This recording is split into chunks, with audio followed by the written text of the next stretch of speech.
In the months that followed, King Rhaegar Targaryen devoted himself to bridging the fractured realm. He did not declare sweeping triumph or parade himself through the streets as conquering kings of old might have. Instead, he set about systematically healing the wounds of war.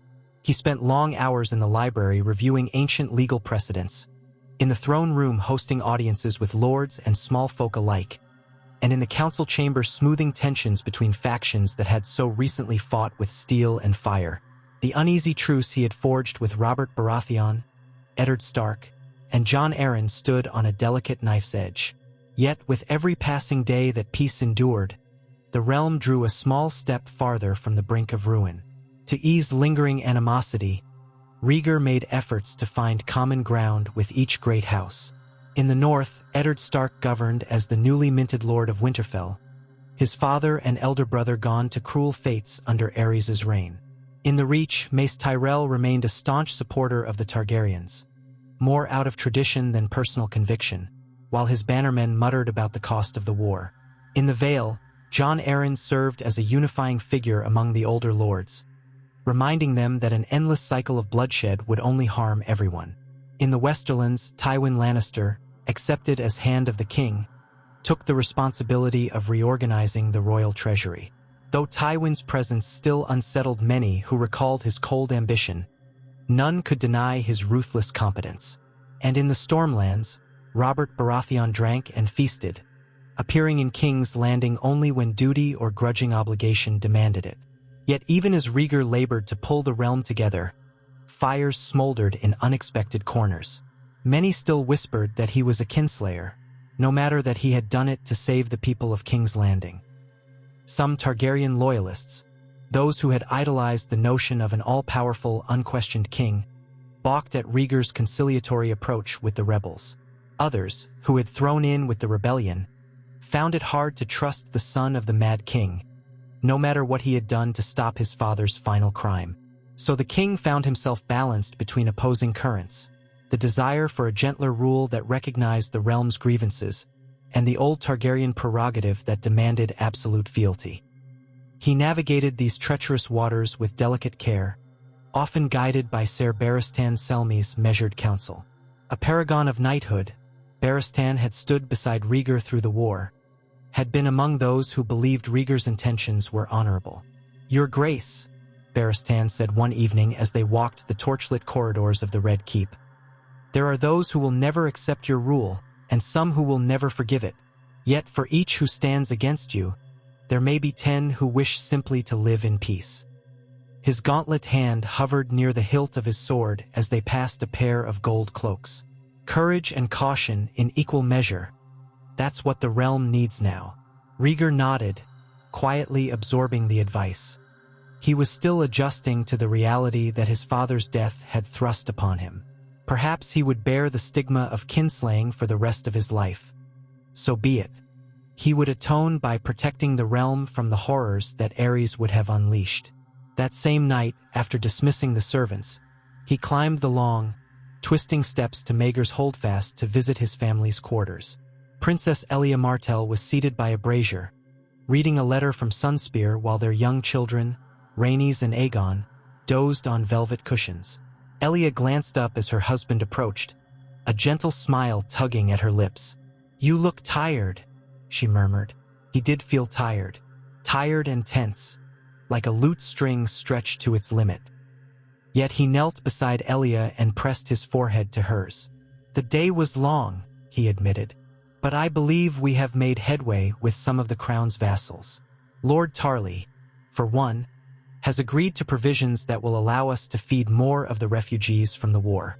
Elia put aside the letter, news from her brother Doran, no doubt, about the goings-on in Dorne. "Have you heard from Prince Doran?" Rhaegar asked, nodding to the folded parchment. She smoothed her gown and sighed. "He says the new peace remains fragile. Many in Dorne still resent how my family was treated, resenting Aerys more than you, but the distinction is not always clear in their minds. My brother urges caution. He thinks the slightest misstep, the smallest rumor, could ignite fresh hostilities." Rhaegar's gaze lingered on their 2 children. Aegon slept peacefully, dark eyelashes against his cheeks. Rhaenys stirred, clinging to a plush dragon toy. It weighed heavily on Rhaegar's soul that he had nearly condemned them all to a gruesome fate under Aerys's wildfire. Yet he could not dwell on might-have-beens. "I will write back to Prince Doran," Rhaegar said, "and I'll assure him that we will continue to treat Dorne's concerns with the greatest respect. We need them. They need us." Elia gently touched his arm. "I know, but be careful not to appear weak. I overhear courtiers whispering about the king who bends for every grievance. They say Aerys would never stoop so low." He placed his hand atop hers, gazing into her dark eyes. "I would rather bend than break the realm," he said quietly, "but I will keep your words in mind." Over the next few weeks, Rhaegar did indeed write to Prince Doran, and he also exchanged ravens with Ned Stark, Jon Arryn, and even Mace Tyrell. Bit by bit, he worked to assemble a great council, which he hoped would bring together the lords of Westeros to address long-standing issues, from border disputes to trade agreements and a standardized code of justice. The idea of a great council was radical. Some said the realm had not seen such an assembly since the days when the Targaryen dynasty was young. But if the Seven Kingdoms were truly to be united, Rhaegar believed every major lord would need a voice in shaping the future. Meanwhile, he continued to fret over news from the north. Wildlings' raids near the wall were on the rise. The Night's Watch sent pleas for resources, complaining that their numbers were sorely depleted and that the realm had abandoned them during the war. Whenever Rhaegar read these messages, he recalled the old texts and prophecies, lines speaking of an ancient darkness lurking beyond the wall. Whether that was truth or legend, he believed the realm had long neglected the northern frontier. With war behind them, perhaps he might do something to protect Westeros from threats that few Southerners took seriously. But first, the Great Council had to happen, and that meant convincing the major lords to converge on King's Landing without fear of ambush or assassination. For that, Rhaegar needed the realm to trust his word, and for that trust to be upheld, Robert Baratheon's sword had to remain sheathed, Tywin Lannister's ambitions had to remain in check, and Prince Doran Martell had to be placated. It was like juggling wildfire. As the first autumn after the war deepened, the wide roads leading to the capital were made as safe as possible. Extra gold cloaks and patrols from loyal bannermen guarded the highways. The brigands, who had proliferated in the chaos of war, were pushed back or scattered. One by one, the lords began to arrive in King's Landing. House Tully came from Riverrun, House Tyrell's retinue arrived in a lavish caravan, and representatives of House Martell sailed into the Blackwater Rush, led by Oberyn Martell himself.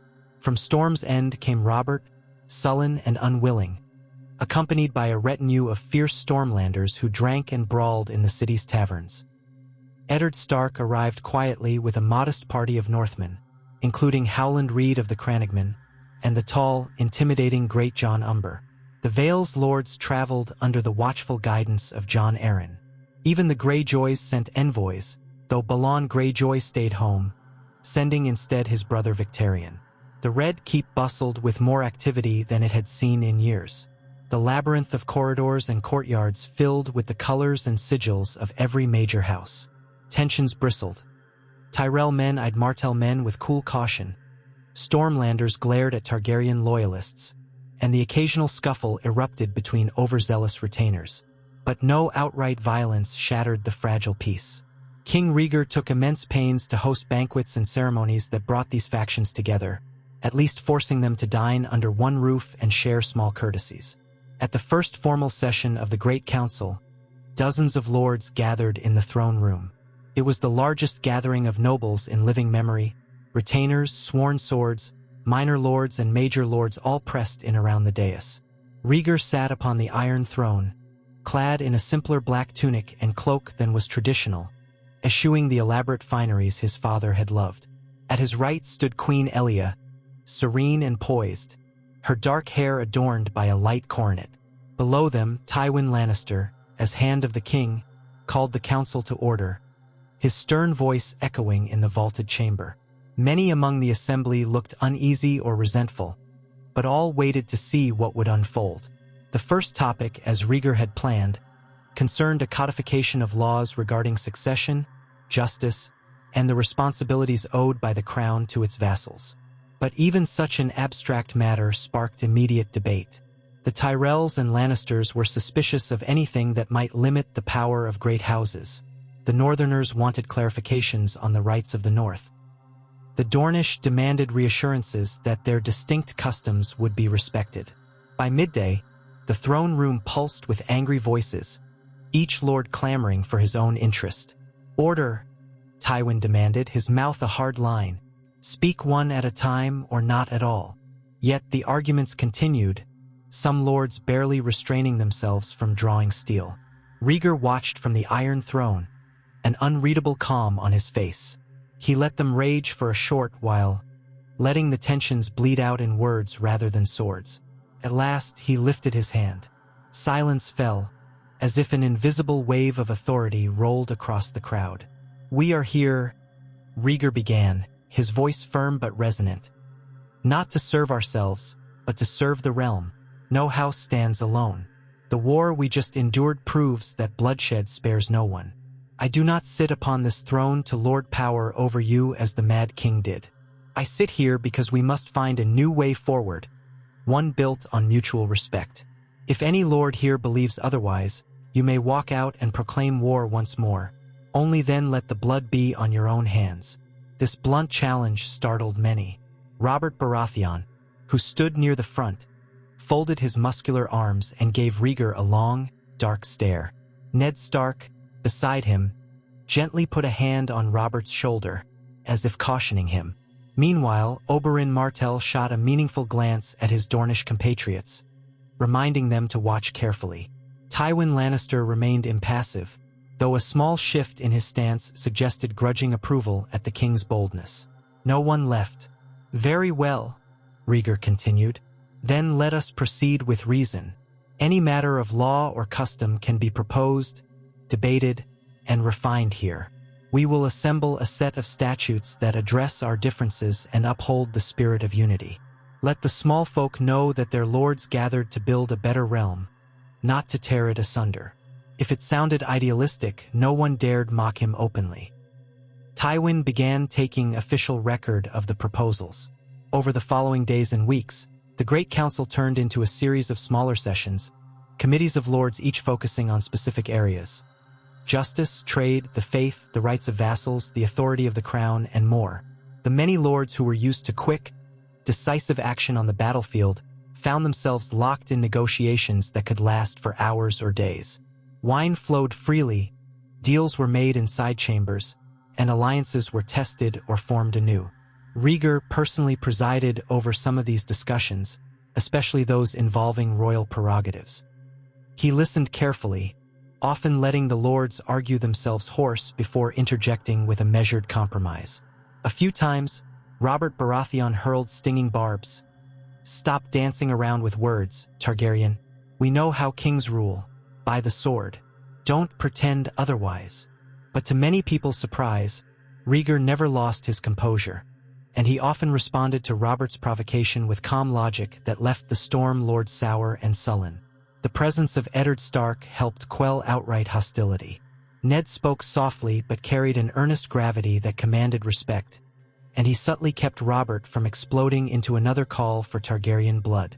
Jon Arryn also contributed a fatherly guidance, bridging the more fractious disagreements. These men had once rebelled against Aerys, yet now they found themselves working with Rhaegar for the good of the kingdom. It was an unprecedented shift, and many lords recognized that if these rebel leaders could lay down their swords and help form a new order, perhaps this fragile peace was truly possible. Outside the Red Keep, the City of Kings Landing brimmed with life. Inns were full to bursting with travelers and retainers. Merchants sold their wares at inflated prices to eager men-at-arms. Musicians and street performers entertained the throngs. Peace, temporary though it might be, brought coin and commerce. Whispers of old resentments lingered, but for the moment, the city was safe from siege and wildfire. The population, though cautious, dared to hope that the worst was behind them. Rhaegar took advantage of the Lord's presence to focus on a matter close to his heart: the Night's Watch and the state of the North. He sought out Ned Stark in a private audience in the solar once used by the Mad King. Ned arrived promptly, wearing a simple gray doublet stitched with the direwolf of House Stark. When he entered, Rhaegar dismissed the attendants, leaving only Ser Barristan on guard by the door. "My Lord Stark," Rhaegar said, gesturing to a chair. "Please sit." Ned nodded, reserved but polite, and seated himself. Rhaegar noticed the lines of weariness around Ned's eyes. War had aged many of them. "Your Grace," Ned replied. "You asked to speak with me?" Rhaegar let out a slow breath. "I did. The Night's Watch has written me several letters, pleading for more support. They're short of men and supplies.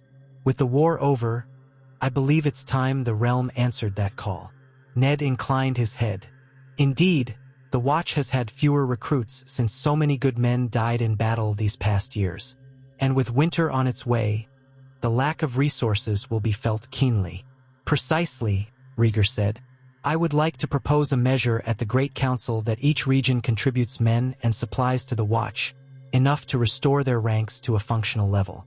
The Crown will also provide coin, though the treasury is not what it once was." Ned's eyes flickered with cautious interest.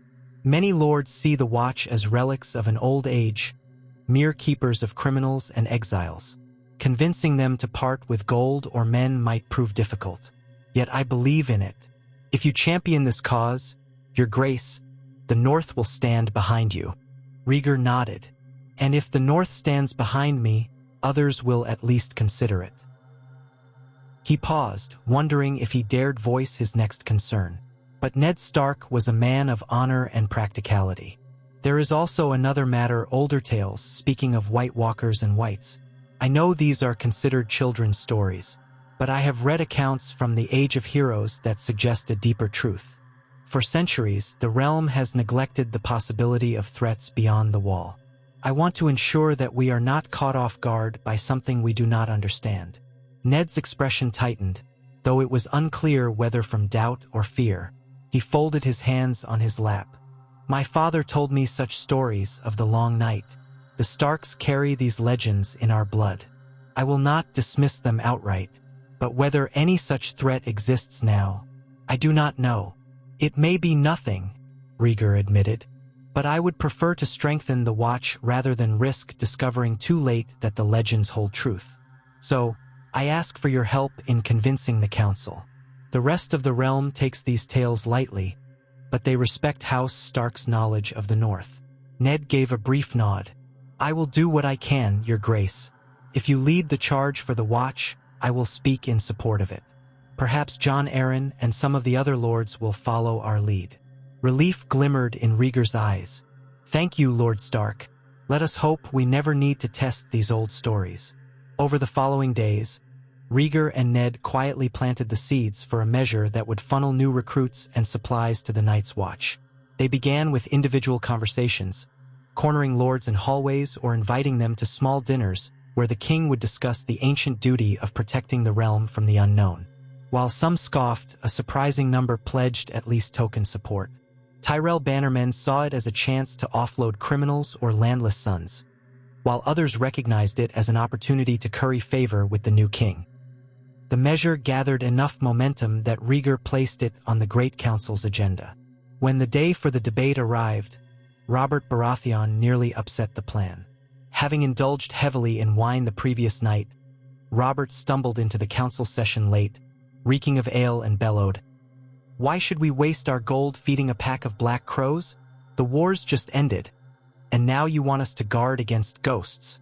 Several lords laughed in agreement, but Rhaegar did not rise to the insult. He let Ned Stark stand up first. "My father and brother died because the crown once mocked the warnings of the North," Ned said, his voice low but firm. "We all remember how that ended. None of us believed the mad king capable of his deeds, until he began burning men alive. The realm cannot afford more willful ignorance." This struck a chord, and some lords shifted uncomfortably. A few offered murmurs of support. Rhaegar then calmly laid out the practical arguments. The Watch needed men to guard against wildlings and to maintain the realm's northern border, and in times of peace, it was the duty of the Seven Kingdoms to reinforce such institutions. "This is not merely about legends of the Long Night," he said. It's about ensuring that chaos does not come from the unguarded north. We have seen what a single spark of chaos can do to the realm. Robert glowered, clearly frustrated that no one wanted to pick a fight with Rhaegar over this.